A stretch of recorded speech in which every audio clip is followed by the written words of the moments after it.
This video is going to be 3 parts, and it's going to be, the first part is cutting down the carbs, and the second part is to get moderate protein, and then the third part is fat, getting better fats, healthier fats, and being able to sustain yourself longer without eating because of fat. So let's get into it. Part number 1, cut down carbs. And so when I say cut down carbs, what I mean is that sometimes in the morning I will have lemon water, which flushes the liver. It's amazing. So I'll have about 16 ounces, 500 milliliters of water and fresh lemon, not lemon juice, but actual fresh lemon. And that's what I'll have before I ride.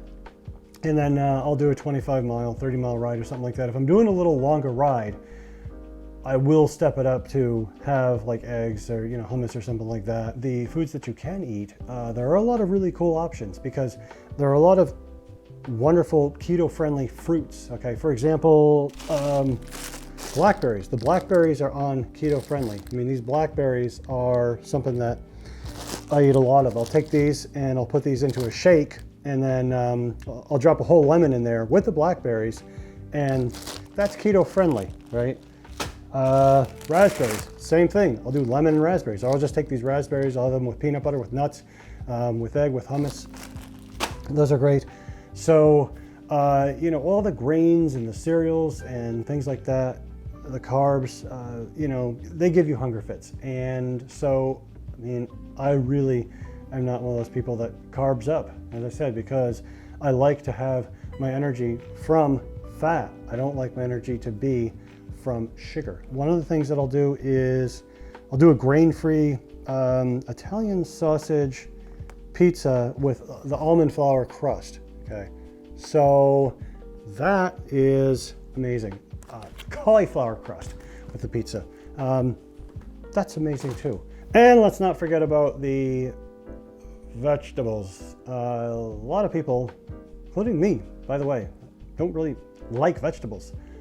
I eat about 8 cups of vegetables per day. So how do I do that?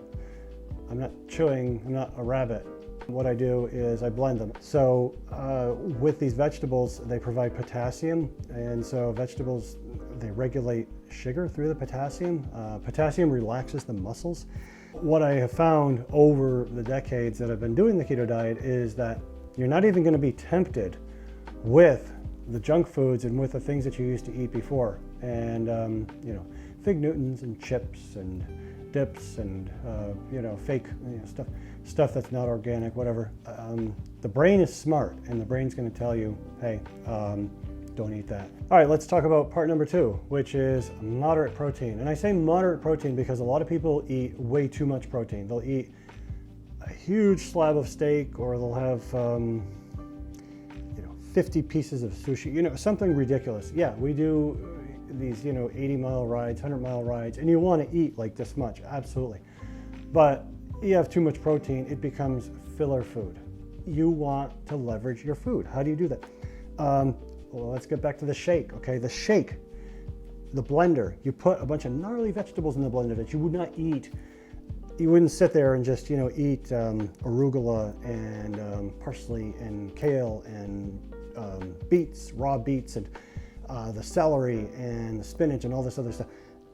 But you put that in a blender, you make a shake, you refrigerate it, and then that's a very rich shake with a lot of vegetables in it. And so what's going to happen is you're going to adhere to the basic premise of how much protein you need. I could get into the numbers and statistics of the protein that you need by math, or I could just tell you it's about a palm. So let's just say the palm of your hand is about as much protein as you need with a meal. Now that we've concluded part 2, which is the right amount of protein, let's talk about part 3. Part 3 is good fats. And when I say good fats, I'm talking about olive oil and nuts and avocado and fish, things like that. Good fats, organic farming.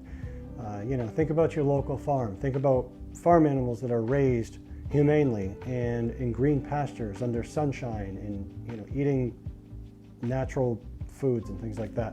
So good fats. And with good fats, what the good fat is going to do is it's going to, in addition to fighting the insulin spike, countering it in a healthy way, A good fat is also going to help you absorb vitamins.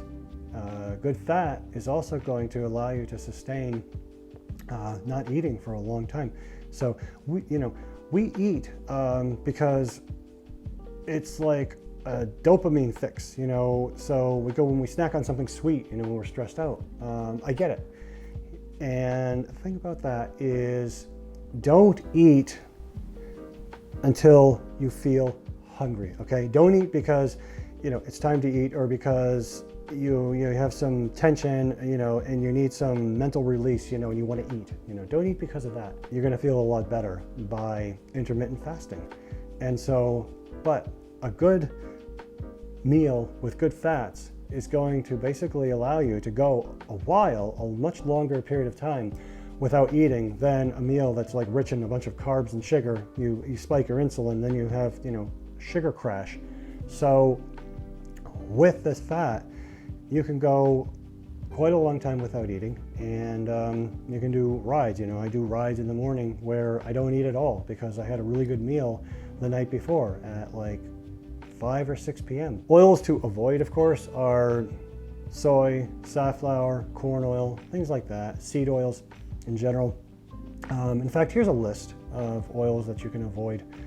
There are a lot of them, and you've got to be a lot more picky about shopping. You've got to look at the labels, and you've got to be diligent. And so that's what I have for starting the keto diet correctly, and I'll get into more details in future videos, so stay tuned.